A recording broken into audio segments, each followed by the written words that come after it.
A galera tá ansiosaça, né, cara? É porque eles estão vendo o pessoal no YouTube, sei lá, com 20 anos ganhando milhões, né? E aí ficam se comparando. Mas, cara, é muito louco também, né? Não, é muito doido, pô. Se eu for me comparar com esse cara, eu me acho um bosta. É Porque verdade. com 20 anos era isso. 20 anos eu tava estudando ainda, não tinha nem uma bicicleta que era minha, né? E simplesmente, se alguém falasse pra mim que com 33 eu ia estar onde eu estava, eu ia falar, você tá doido? Como é que eu não sei nada ainda, vou chegar nesse tipo de patamar? Eu nem acreditava que seria possível fazer Não isso. dá nem pra enxergar. Não dá. E esse é um ponto muito importante do livro também. Porque não basta pro T. Harv Eker que você leia ali os princípios, os arquivos. Você tem que chegar no final e fazer uma declaração. Você lê o capítulo e aí você faz uma declaração. Isso. E a declaração sempre termina uma frase reforçando aqueles É isso princípios, aqueles arquivos, e no final, eu tenho uma mente milionária. É isso aí. E no evento eles recomendavam gritar, né? Exato. Eu tenho uma mente milionária, eu tenho uma mente milionária. Para que você de fato repita tanto isso até o ponto de chegar a acreditar. Porque isso é significativo. Eu tenho um exemplo próprio meu que é incrível, na minha opinião. Porque hoje eu me acho uma pessoa ultra inteligente. Tá. Mas nem sempre foi assim. Uhum. Eu era um dos melhores alunos da sala até a 4ª série, que meu pai estudava comigo, né? Aí meus pais se separaram. Talvez as finanças tenham um peso nisso, porque estavam atolados em dívidas, né? A Malu sempre fala que só o amor não é suficiente, eu acredito nisso de fato, Sim. porque a hora que a dívida entra pela porta, o amor às vezes sai pela janela, você perde a admiração pelo cônjuge. Mas enfim, separaram, eu fui pro Rio de Janeiro. No Rio de Janeiro, minha mãe não estudava comigo, ela estava trabalhando. Então ficou para eu estudar sozinho. E aí eu vi rapidamente que tirando 10 ou 5, eu passava de ano igual. Certo. Então, o que eu fui fazer, né? Comecei a estudar para passar na média e dedicava meu tempo a coisas lúdicas, né? Jogos, ver televisão.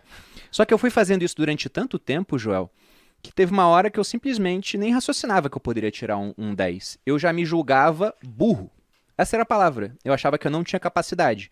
E parte disso porque, além de estudar só para média, eu estava cercado de pessoas muito inteligentes no colégio militar. Tá.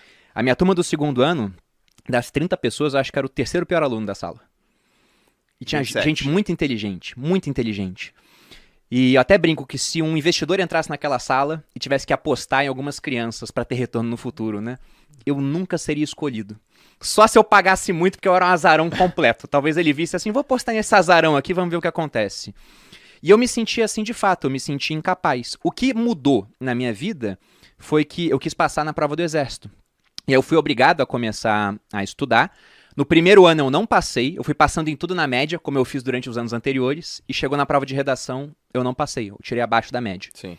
E aí eu pensei, bom, pro ano que vem eu vou passar. E eu me comprometi e eu fiz uma declaração, eu falei pra minha família, eu vou passar, tanto que eu quero que vocês me tirem da escola, eu vou fazer só o cursinho, pra poder me dedicar só àquilo, e eu vou passar na prova. Aí toda a minha família foi contra. Meu pai falou, você se compromete de fato? Eu falei, eu me comprometo. Ele falou, então você tá fora da escola, fica só no cursinho agora e vai estudar. Aí todo mundo falou que, nossa, é um absurdo o que o Bruno tá fazendo. Comecei a estudar. No primeiro simulado do ano, eu já fui o primeiro colocado. Era um simulado de história e física. Eu tinha gabaritado história, sempre fui bom em história, gostava, né? E física, eu tinha ido bem, mas não era nenhum notão, assim, mas era o primeiro do ano, o pessoal tava meio frio. E aí quando eu olhei meu nome em primeiro no simulado, entre mais de 100 alunos, eu olhei assim, fiquei perplexo, né? Fiquei olhando assim, aí um amigo meu do colégio militar chegou, olhou também e falou, caramba, Perini, que sorte, hein, cara? Daí eu virei pra ele e falei, pois é, eu também acreditei que era sorte. Sim. Só que aí veio o segundo, eu entre os primeiros, o terceiro, o quarto, o quinto, eu fiquei em primeiro de ponta a ponta no cursinho, fui pro exército, comecei a me destacar, fui primeiro da minha especialização de artilharia.